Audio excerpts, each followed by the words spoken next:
तो यह गोवर्धन धारण की लीला प्रियजनों एक आश्रय की लीला है, हमारे विश्वास की दृढ़ बनाने के लिए यह लीला है। यह गोवर्धन लीला के द्वारा इसका 3 पक्ष हैं गोवर्धन लीला के। एक तो आदि भौतिक पक्ष, एक आध्यात्मिक पक्ष और एक आदि दैविक पक्ष।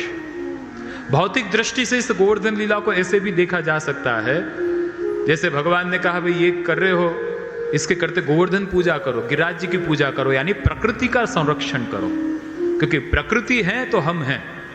आज पूरे विश्व में सबसे बड़ी समस्या क्या है? ये वातावरण, ग्लोबल वार्मिंग अपन देख रहे हैं। तो भगवान ने उस समय देखो जल की शुद्धि करी, दावानल का पान किया भगवान ने, वृंदावन की शुद्धि करी, वृक्षों को बचाया भगवान ने।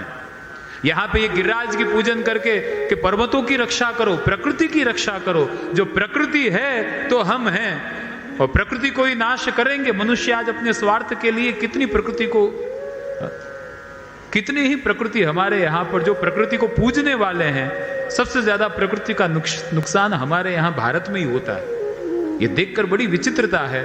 बाकी हमारे धर्म ग्रंथों में आप देखें, कृष्णम वंदे जगत गुरु, वह जगत गुरु भगवान श्री कृष्ण, आप ये गोवर्धन पूजा के द्वारा एक भौतिक दृष्टि से ये भाव विचार सकते हैं कि प्रकृति की रक्षा करो, जहां तहां जैसे तैसे जल को गंदा न करें, जहां तहां प्लास्टिक न फेंकें, और वह प्लास्टिक कहीं गाय खा ले, वह प्लास्टिक तो नष्ट भी नहीं होता है, प्रकृति को भी हानि पहुंचाता है। ऐसी चीजों से बचें। हम भी अपने व्यवसाय में, कामकाज में, दुकानदारी में ऐसी वस्तुओं का उपयोग न करें जिससे प्रकृति को नुकसान पहुंचे।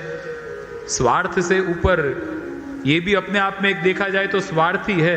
हम आने वाली पीढ़ियों को क्या क्या दे के जाएंगे? अच्छा वातावरण, अच्छा जल, अच्छी जगह रहने के लिए, तो ये हम मनुष्यों के ऊपर सबसे बड़ी जिम्मेदारी है।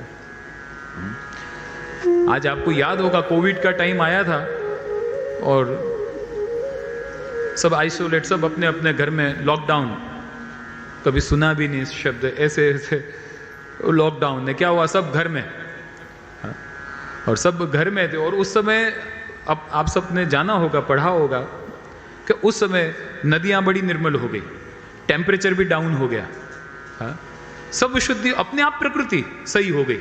कुछ समय मनुष्य पिंजरे में रहा, घर में बंद रहा, अपने आप प्रकृति स्वस्थ हो गई। लेकिन जैसे ही फिर बाहर निकले, फिर वापस प्रकृति की हालत खराब हो गई। यमुना जल भी उस समय आपने देखा होगा, न्यूज मैंने पढ़ा होगा, यमुना जी बड़ी निर्मल बहने लग गई। जो मलिनता उसमें जारी थी सब बंद हो गई, क्योंकि फैक्ट्री वगैरह सब बंद, तो जल निर्मल हो गया, स्थल निर्मल हो गए।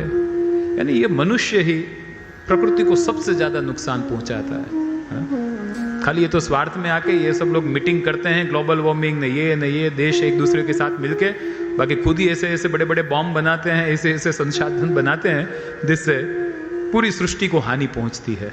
ये सब हम जानते हैं। भागवत हमें ये शिक्षा देता है, प्रकृति की रक्षा करो। हम अपने लेवल पे, हम अपने स्तर पर हम जो कर सकते हैं, जितना कर सकते हैं, इतना अवश्य हमें ध्यान रखना चाहिए।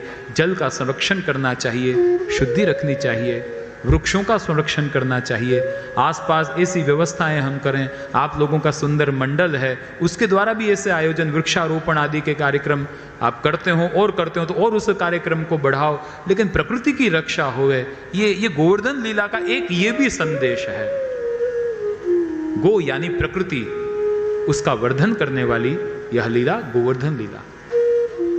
आध्यात्मिक पक्ष से विचार किया जाए गोवर्धन लीला का, तो जो शास्त्रोक्त तो यज्ञ नहीं था, अशास्त्रीय जो यज्ञ कर रहे थे, ब्रजवासियों का जो अन्यथा ज्ञान था, उस ज्ञान को भगवान ने दूर किया।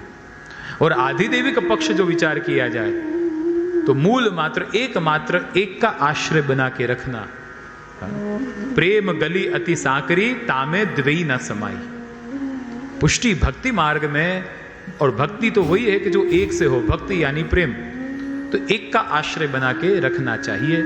तो इस गोवर्धन लीला से इन सिद्धांतों को ग्रहण करते हुए जितना हो सके अपने जीवन में हम सब प्रयास करें प्रियजनों।